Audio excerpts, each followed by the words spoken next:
I'm coming back to the heart of worship, and it's all about you.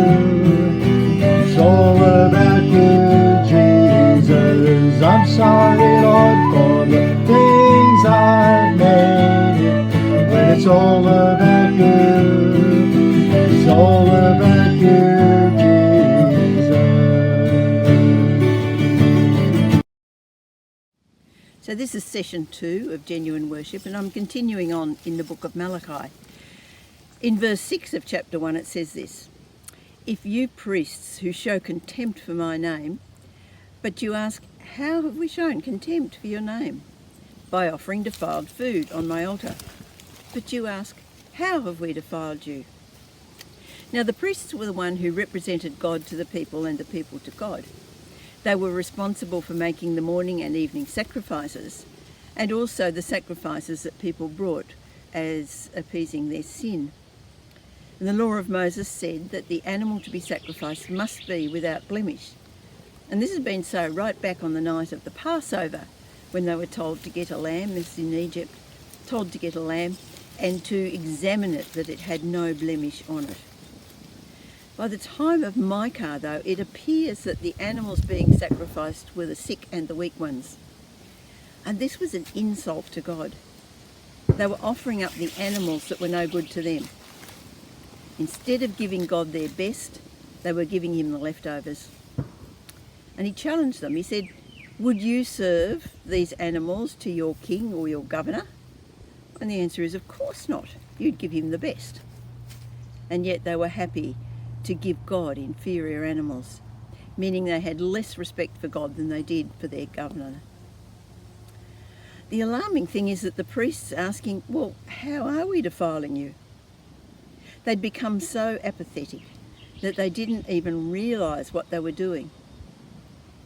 They were obviously accepting inferior animals for sacrifice, and so they were allowing the people to get away with this, where they should have been the ones who stopped it and said, "No, this is not good enough."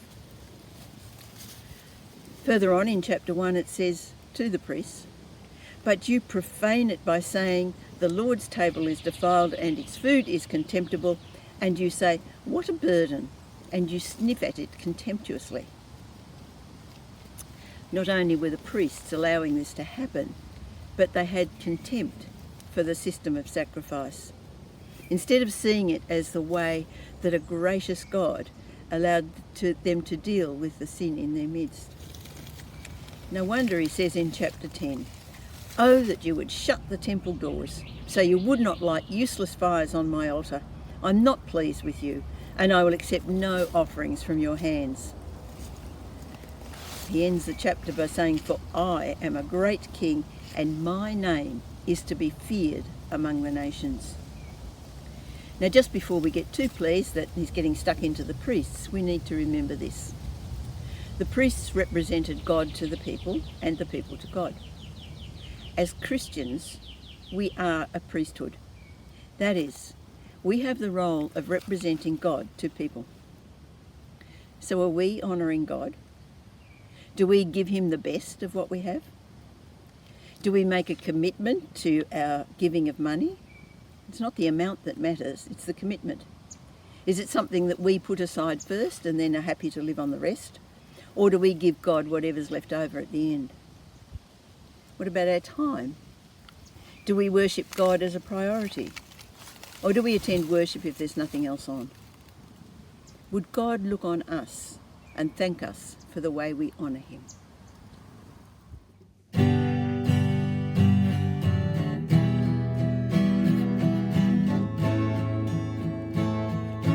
Give you all the honor and praise that's due your name, for you are the King of glory, the Creator of all things.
sorry, Lord, for the things I've made. When it's all about you,